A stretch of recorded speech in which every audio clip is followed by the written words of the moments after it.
Hello, everybody. Welcome back to the Jackson Show. I'm your host, Jackson Solomon, and today we are going to be going through my top 10 MLB teams for this week, and also we've got some NBA playoffs to preview. So, without further ado, let's get straight into it. We are going to start with the MLB the MLB top 10 before we get into the NBA playoffs. We're going to start at number 10, where I get the Philadelphia Phillies. I would say the Phillies have had a weaker strength of schedule outside the Dodgers, but they still have a pretty good record, and so that's why I give number 10 to them. At number 9, I got the Cleveland Guardians. I think the Guardians, while watching Cleveland,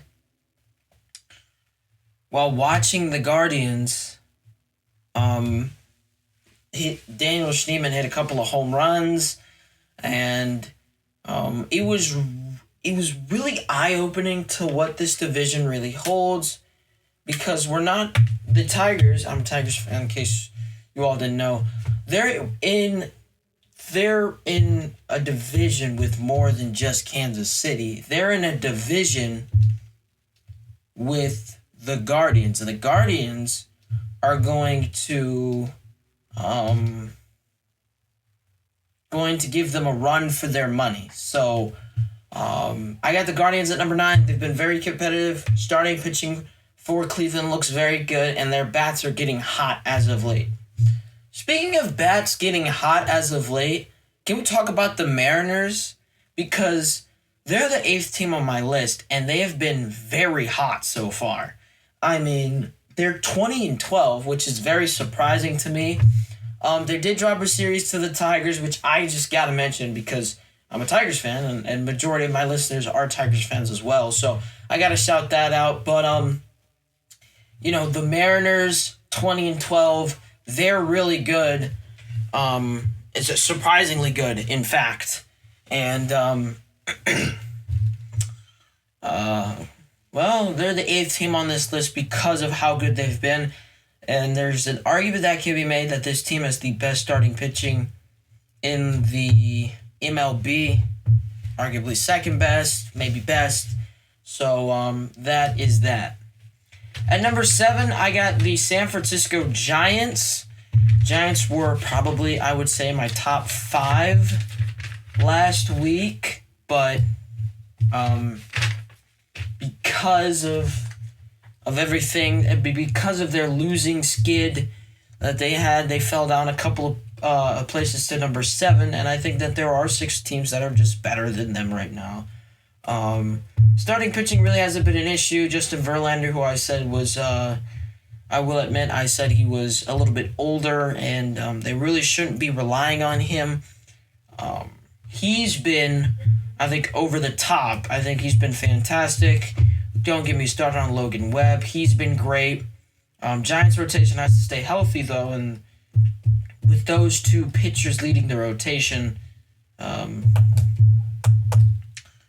definitely, I would say, a little bit concerned. But the Giants are really good, and Jung-Ho Lee has been outstanding, and so far he's probably top 5 MVP candidate as of right now. Do not go starting all that stuff. Jung-Ho Lee is a top 5 MVP candidate right now. You can start with the hot takes right here, right now. At number 6, we got the Yankees.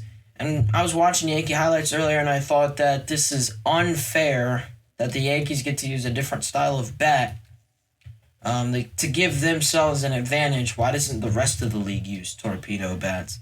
But I guess they said if it's legal, it's fine, and there are multiple players that are using torpedo bats, one of them being Ellie De La Cruz. So, besides that, the Yankees, they just hit a lot of home runs and kind of hope that you don't score runs. Starting pitching has not been a strength for them outside of Max Fried, but this team is definitely performing better than I expected with the injuries to Garrett Cole and Giancarlo Stanton. This team has been surprisingly good to me. At number 5, I got the Detroit Tigers. There are 4 teams that are better than the Tigers right now, I will admit. Tigers where do I start? Best rotation in baseball, or second best comparing to where you put Seattle. One of the best rotations in all of baseball.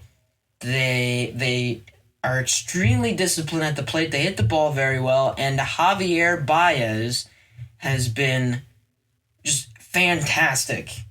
Take Javier Baez with Spencer Torkelson. You had two players who were, I will say, pretty much at their worsts last year. Come out in 2025 and they're at their best this year. Plus, you've got players that are healthy like Kerry Carpenter and Gleyber Torres, and I think the biggest concern with the Tigers right now is the slump that Riley Green is in, but it's May, and it will most likely get out of that slump that he's currently in. I think he's got what it takes to turn it around. At number 4, I got the San Diego Padres. The reason why I put the Padres at number 4 is because I think the Padres are just fantastic. They've been so good this year. There's an argument to be made for top 3, and but the Padres are number 4. They don't hit as many home runs as the teams that are ahead of them, but they hit. The Padres, to me, they play smart, fundamental baseball, which is good starting pitching, which I will admit I haven't seen recently, but good starting pitching. Compare that with the outstanding amount of on base. These guys, what they do, they have great starting pitching. They get on base, they steal bags, and they score runs, and that's the way you play the game. Now, granted, they don't hit as many home runs as the Tigers or the Yankees or the Giants, but they are one of the best teams in baseball, and they are second place in their division. Now, at number 3, I got the Chicago Cubs. This is one of the teams that I was talking about. They hit more home runs than the Cubs, or they hit more home runs than the Padres do, the Cubs. They added Kyle Tucker. He's been fantastic. Michael Busch. I will say Michael Busch has not been as hot as he was last year, but he has been really good. Seiya Suzuki looks like he's out of the slump, and also the starting pitching has been very good. I will say, and this is the only issue I have, or the only concern that I have with the Cubs, is that Shota Imanaga had cramp. You know how cramps are, players cramp up. You don't know how long they're going to be. I think he's going to be fine.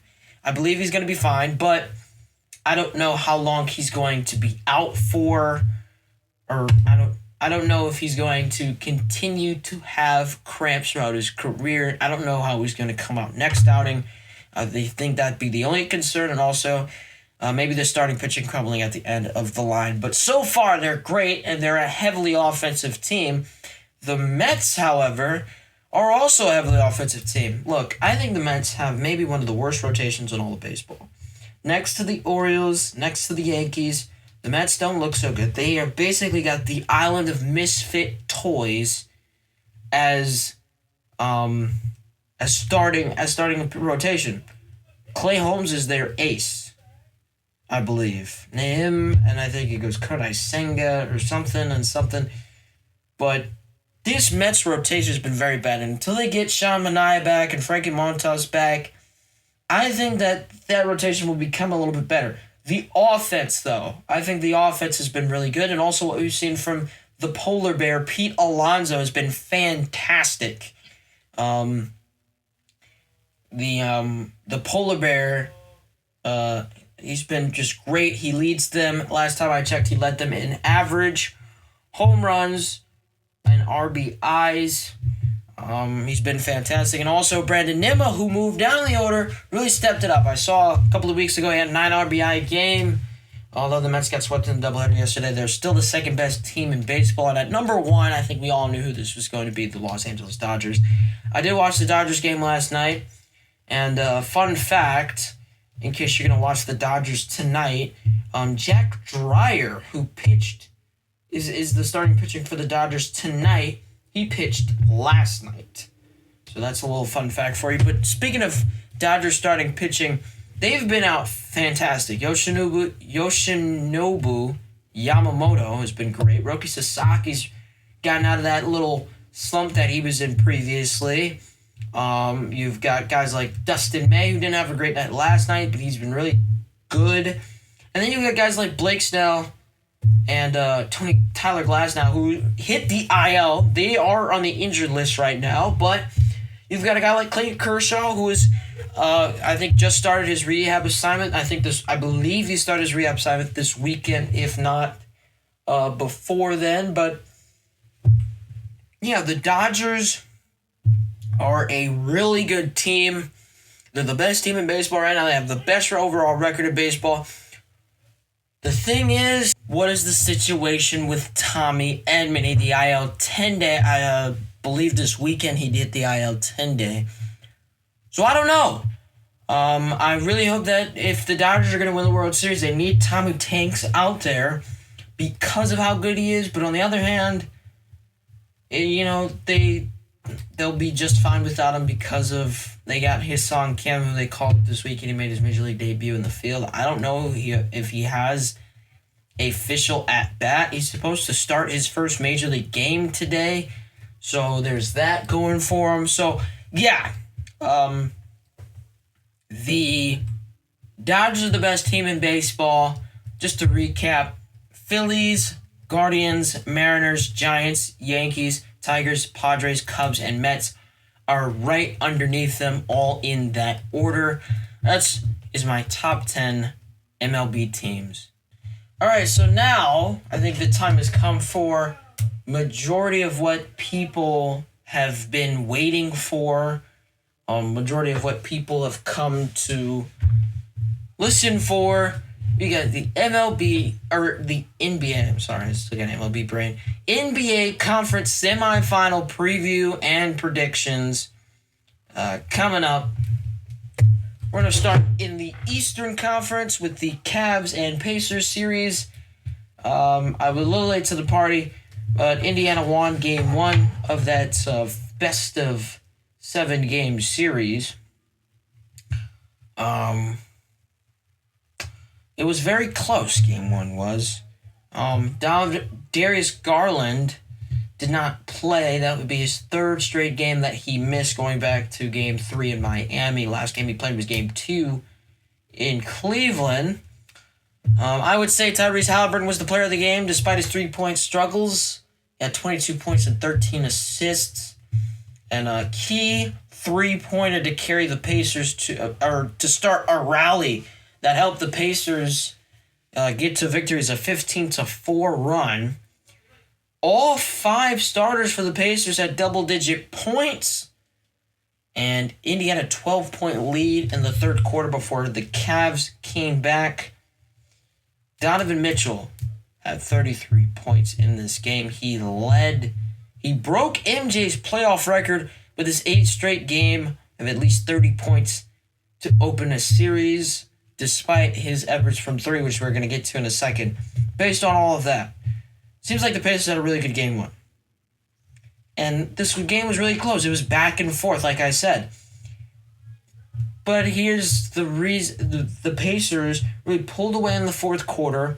Like I said, the 15-4 run. But also another reason why is because the Cavs shot 38 three-pointers last night. They only made 9. They were 23.7% from three. Donovan Mitchell, who had 33 points, led the Cavs in scoring, was 1 from 11 from 3. So Max Strus, I believe he had 5 points, 1 field goal. He started last night in replace of Darius Garland at the 2. It was all bad for Cleveland from the 3-point line, but it was a competitive game. It was a close game, and I really think that Indiana is going to give Cleveland a run for their money. I really slept on the Pacers in their series against the Bucks because I thought that Giannis would just do what he did when he faced the Heat, the Nets, and the Hawks in 2020, which is just go straight through the East, get to the NBA Finals. And I'm going to say something that's going to be a little controversial, but the East is pretty good now. The East had all had all of their top seeds advance, 1 through 4. All of them advanced to the semifinal round. We'll see how the conference, we'll see how this round goes. But, yeah, Indiana is much better than I expected, especially with Tyrese Halliburton. Don't get me started on Andrew Nembhard, who had 23 last night. But I still got the Cavs. Give me Cleveland. And the reason why is because I think this is just another instance of Cavs-Pacers. History is going to repeat itself, and Cleveland is going to win this series because that's just how it works. I remember I believe one of the first ever playoff series I watched was Blazers-Warriors, Kevin Durant's first year with Golden State. This is one of the first playoff series I remember. And Cavs-Pacers, LeBron James and Kyrie Irving versus Paul George, the Pacers. And Cleveland won in, I think it was 5 games. Then they faced each other again in 2019. I want to say 2019, after Kyrie Irving had left. He was in Boston. Cleveland was pretty, I'm going to say this honestly. No, 2018. It was 2018. Cleveland faced Indiana again, and I'm going to say this. They were pretty wounded because it took them 7 games, but they beat the Pacers. And LeBron James had a great series, hit a game winner. I believe it was game 5, game 6, something like that. So this is just another instance of Cleveland beats Indiana because this is the third time that they've played in the, I believe this is the third time they've played in the playoffs since I was born. And Indiana hasn't won any of those playoff series despite how many games they've gone. I got this game going 2-5 games, just like it did in 2017. Give me the Cavs. And hopefully Darius Garland comes back so that Cleveland can actually win in 5 games. Next, Knicks, Celtics, Boston. Oh my goodness. The stats and analytics I got for these next 2 games are crazy. Let's start with the Celtics and Knicks, though, before we get into the Western side of things. The Celtics swept the Knicks this year, which is not surprising. And in the first 3 games, the Celtics beat the New York Knicks by at least 15 points. Now, the last game, it was an overtime thriller. It came down to the wire. I believe the final score was 19. Or the final score of that game was 119 to 117. Boston just barely winning it. So, New York, they've got some fire and some fight in them. They got the clutch player of the year, Jalen Brunson, which, I'll be honest, doesn't seem like a real award.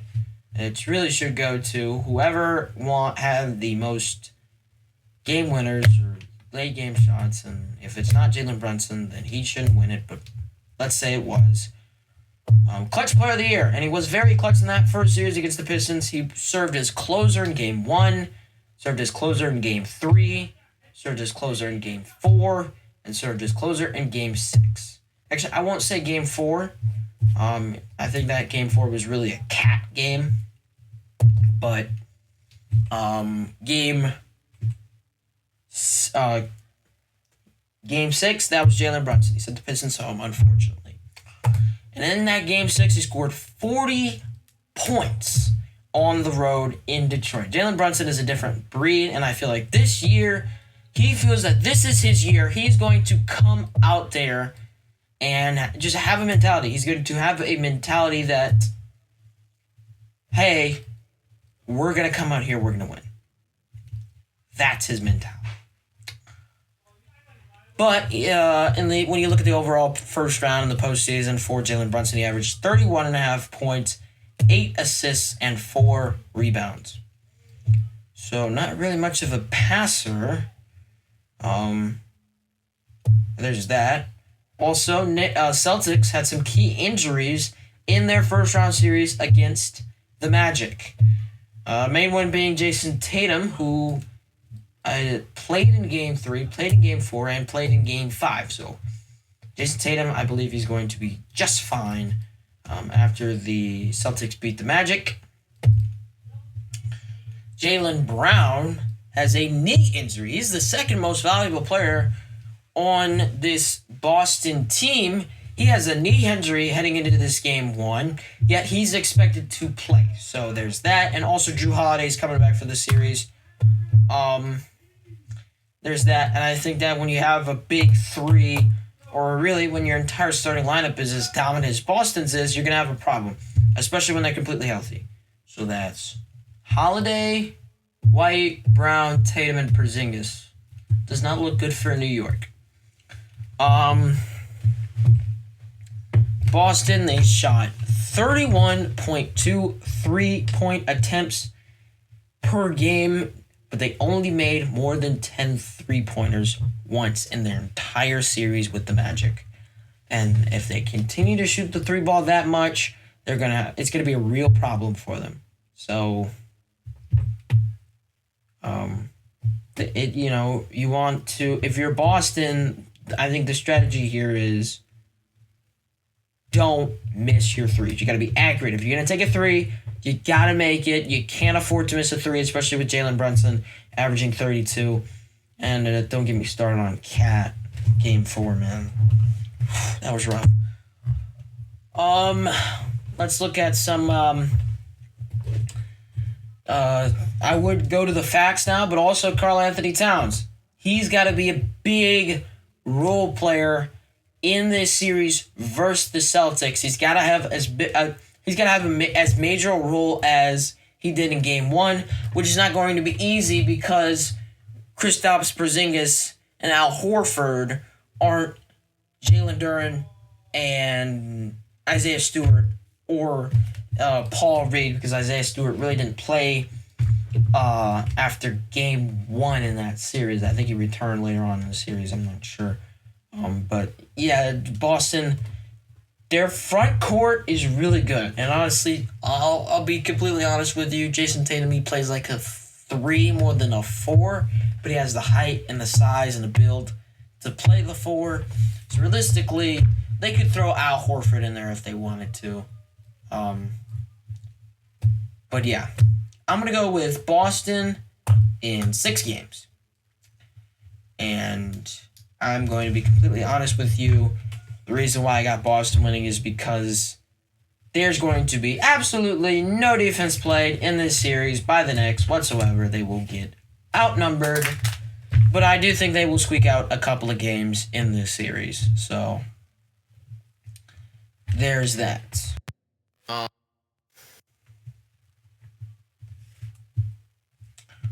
Also, something major mention is that Kristaps Porzingis has never played against the Knicks in a playoff series, and that's, I think, important because last year was his first year with the Celtics. Year before that, he was playing with the Wizards, and they didn't make the playoffs. And before that, he was still in the Western Conference, I think. So, Kristaps Porzingis.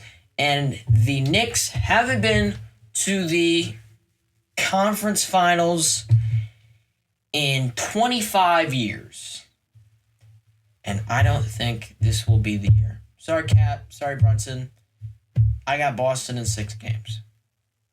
Now we're going to be moving on to the most interesting series of the NBA Conference Finals. Number 1 seed Thunder. Number 4 seed Denver. If I had to make a tier list of all the conference finals matchups and I had to rank them, this would be number 1, and then number 2 would be Knicks, Celtics, number 3 would be Warriors, Wolves, number 4 would be Cavs, Pacers. Cavs, Pacers would be last because I'm kind of underrating the Pacers, underestimating what they can do. I'm not very high on Indiana right now, I guess you could say.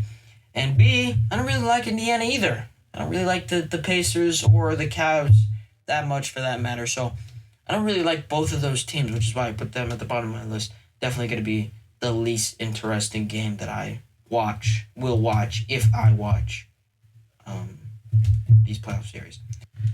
Both Nikola Jokic and Shai Gilgeous-Alexander are candidates or finalists for the 2025 NBA Kia MVP Award. And if you ask me, I know this is controversial, but I'm going to give it to Shai. Or I'm going to give it to Joker. When you look at the numbers, Yes, Shai Gilgeous-Alexander led the league in scoring with averaging 33 points on 52% shooting, without a doubt. But when you look at the other numbers, is that Shai Gilgeous-Alexander averaged 9 free throws per game. He also shot 90% from the free throw line. So when you add up, let's just say hypothetically, he had 33 points, but he went to the free throw line 9 times. 33, okay, well, you got to do the math. 9 times 2 is 18. 33 minus 18 is 15. That means 15 of his points came from the field. Nikola Jokic, on the other hand, 30 points. He averaged 30 points, 13 rebounds, and 10 assists. I would like to add that those aren't the actual numbers. I'm just rounding up here, which is something that I know you're kind of supposed to do when you have decimals like this. But basically, Jokic averaged a triple-double. Shai did not. He did not do that. He led the league in scoring, which is very good. But when 15 of your points on average, give or take a decimal or two, come from the actual field, it really says something about your numbers. All right? So this series could be decided by those two players, although Shai is averaging 5 free throw attempts during the postseason. Jalen Williams, and some people, I think he's called J-Dub, I don't know. So I'm going to just call him Jalen. Averages 23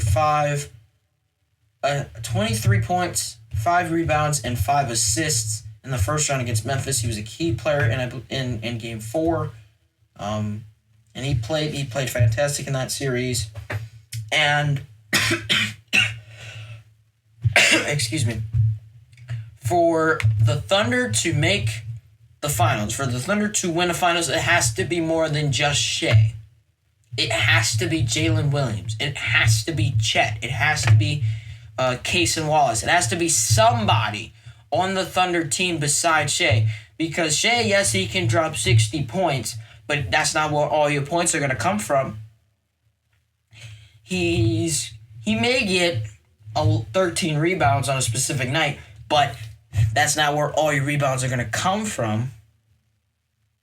That's not where all your rebounds should come from. So what I'm saying is somebody else has to pick it up. Jalen Williams is considered to be one of those players, but another person who could be one is Chet Holmgren. Chet is playing very well in that first round. He had 19 points, 8 rebounds, and 2 blocks. Very dominant. And the Thunder, if the supporting cast for Shai is very good, then the Thunder have a really good shot of winning this series.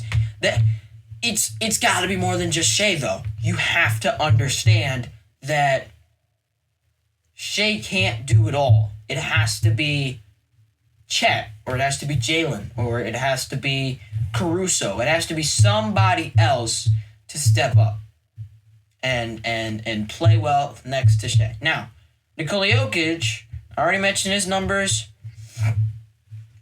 but he dominated against the Clippers. Murray dominated against the Clippers. He averaged 23 points, 5 rebounds, and 6 assists in that first round. Next to him, Aaron Gordon averaged 19 points and 6 rebounds, and he hit the game winner in game 6 to keep that series alive. No, game 4. Hit the game winner in game 4, a reverse dunk. It was sick. To keep that series alive, going back to Denver, to keep the Nuggets out of a 3-1 situation. That was huge. Now, these are two completely... I said that with the Thunder, it has to be somebody other than Shai. Shai can't be responsible for all your points, all your rebounds, all your assists, all your steals, blocks. The Nuggets, they are a well-rounded team, and I think a lot of people underestimated what this team can really do because Mike Malone got fired. No, this is a well-rounded team Mike Malone helped build in the way that they were built. You had Jokic, who was the superstar. You got the superstar next to Jokic, Jamal Murray, and you got the supporting cast: Aaron Gordon, Michael Porter Jr., Russell Westbrook, DeAndre Ayton. Right, so that is the key, right? That's really the main difference between these two teams. For the Thunder, somebody has to step up. Somebody else has to play extremely well in a 7-game series against the Nuggets for them to succeed. While the Nuggets are already there. They're already playing well enough as a team where they can succeed, and I think really the issue is, I don't think there's anything really wrong with Denver, except for, some things just happen. Like, Shea could drop 60 points on a specific night, right? You never know, okay? But the thing is, these are two completely different teams. Now, the Thunder had a 9-man rotation in the first round. A couple of players that had over, I believe, 13 minutes it was in that 4-game sweep of Memphis. While the Nuggets had 6 players with at least 15 points in Game 7. I believe they don't really run their bench deep. They really run, I think, an 8-man rotation. Keep it simple, keep it short. And those non-Jokic, non-Murray minutes will really make or break a series. Now, here's a fact about this series. Russell Westbrook, who I mentioned earlier, will face the Thunder in the postseason, which is the team that he's played for the longest in his career. Some would say it's his longest tenured team. And also, it was the place where he was drafted. He was drafted to the Oklahoma City Thunder, won MVPs there, was named Mr. Triple-Double there. So Russell Westbrook will return in Game 1 to Oklahoma City to face the Thunder, which is a place that he's very familiar with. He's very familiar with that playoff environment. Last series, Wolves-Warriors. Warriors won the season series 3-1. Each team beat the higher seed to get here. Warriors are the 7th seed. They beat the 2-seed Rockets. Wolves are the 6th seed. They beat the 3-seed Lakers. Game 1 will be in Minnesota tomorrow. Game 1's tomorrow in Minnesota.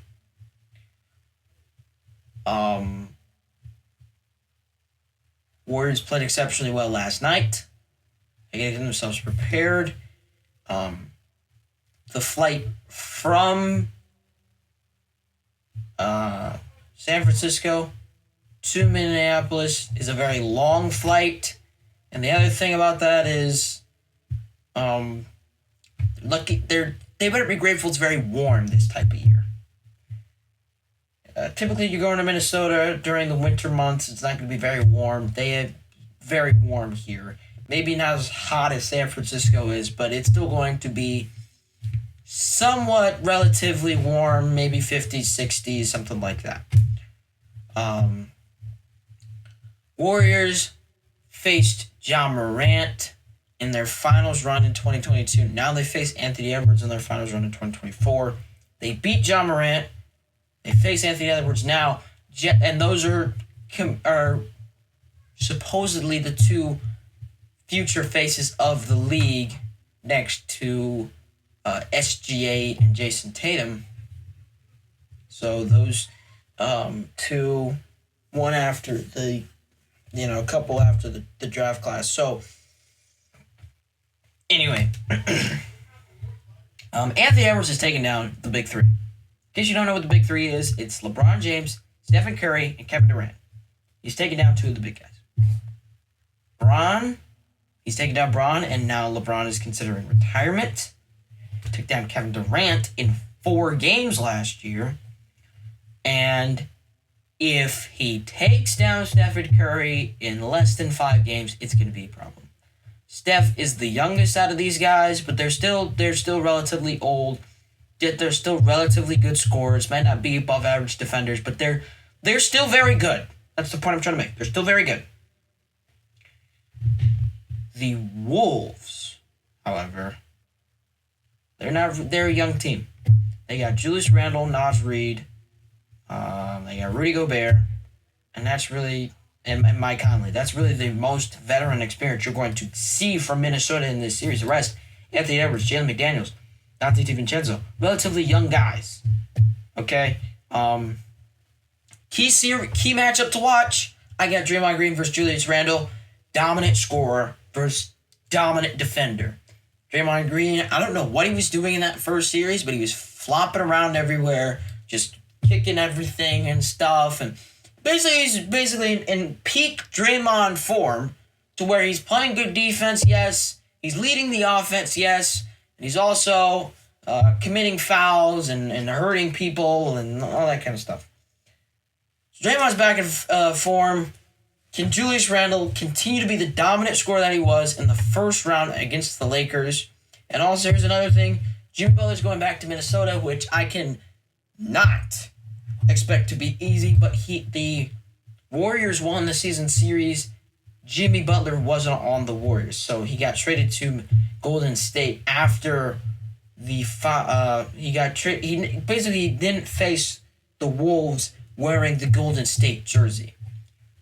That, in my opinion, makes this an interesting series.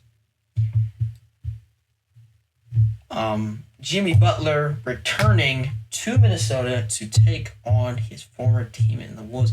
You guys remember when Jimmy Butler played for the Wolves? Because I do, and that was a really rough thing to watch. It was so difficult. They had so many good superstars on that team. They had Derrick Rose, Jeff Teague, who were both past their prime. Yeah, prime Jimmy Butler, who they traded to Philadelphia. Prime Cat. Team was supposed to be really good, and they ended up failing. Short of a championship. That is all I have today. Today was a great episode. Episode 25. Fantastic episode. I enjoy it. I hope you enjoy it. Don't forget to tune into the next episode of The Jackson Show. And as always, bring a friend.